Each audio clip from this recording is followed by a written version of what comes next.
Welcome back to Two Guys, One Ballot. Today we have one ballot item. It's called Proposition HH, which stands for Hungry Hippos. And Helpful Homies. And the government's going to get you a hippo and a friend.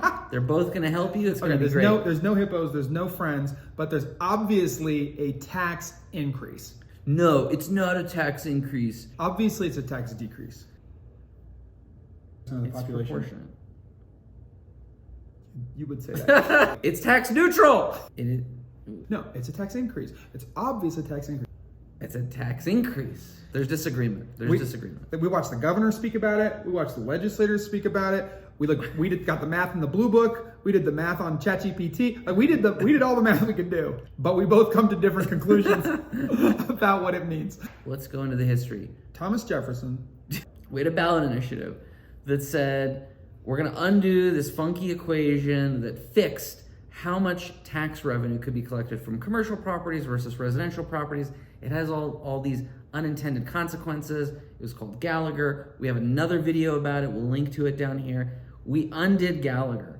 And in doing so, we had a temporary 2-year measure go into place that said, here's how taxes are going to go. That's up now. And the equation for property taxes is now up for grabs, or at least it has been. So if nothing happens right now, if no new measure is passed, and nothing's been passed this far, right? So it's down to this ballot measure. If no new measure passes, property taxes are going to go through the roof. But this will help you. So taxes are going to go way up if nothing passes. And nothing's passed so far to keep taxes on properties down. Russell, why has nothing passed so far? Because the Democrats didn't pass it because they want to pass this. The first thing it's going to do is it's going to get rid of or greatly reduce your Tabor refunds if you were going to get them in the first place. What's a Tabor refund, Sasha? When the government collects over a certain amount of money in taxes, it's obligated to refund you that money. That mechanism is called Tabor, Taxpayers' Bill of Rights.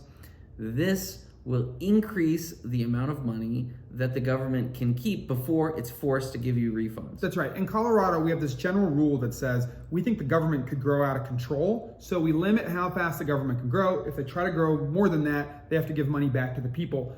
But this says they can grow 1% faster, right? 1% compounding turns into a meaningful number like 10 years from now. And so this is one of the items for debate. Your Tabor refunds are going to go down. Governor Polis says like $2 to $3 billion over 10 years.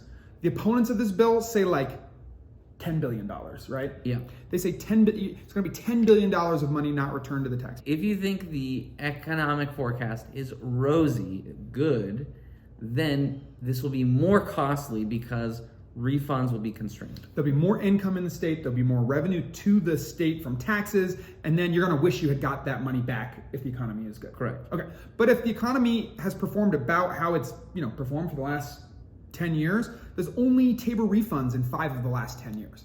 So it's unclear really how much impact it will be, and that's why the opponents are saying it'll be $10 billion not given back to the people, and Polis says $2 to $3 billion.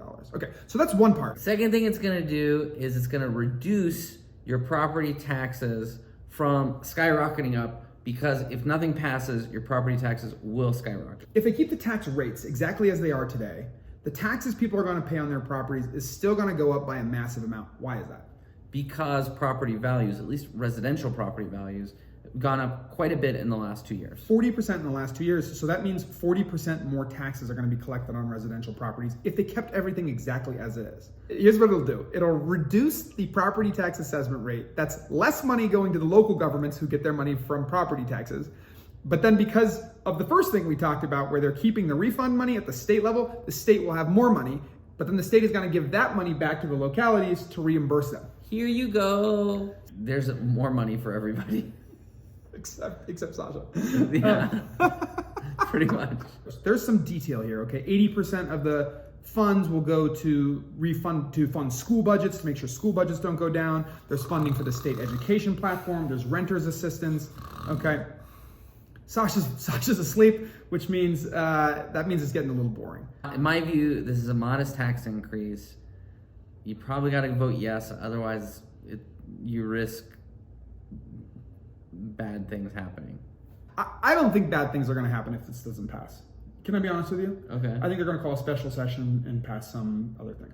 Oh, so you think people should vote no? No, I think people should vote yes, because at the end of the day, this does reduce property tax burden. If you own a home or if you rent, you're probably going to pay less every month because of this. You're trading that though for, in the good years, you're not going to get as much of a Tabor refund. I don't know how much Tabor refunds there's going to be anyway. So I would say better to just take the property tax reduction, pass this, and keep going. So I'm a yes. Sasha's a reluctant yes. Okay. Yes. Before you turn this off to floss your teeth and watch Seinfeld and then drift off into magic dreamland, Sasha's going to talk to you about lawmaking and why this whole thing is a total mess. Right, Sasha? Yeah, this feels really messy. We actually tried, like most things, we tried to get into it. It's confusing.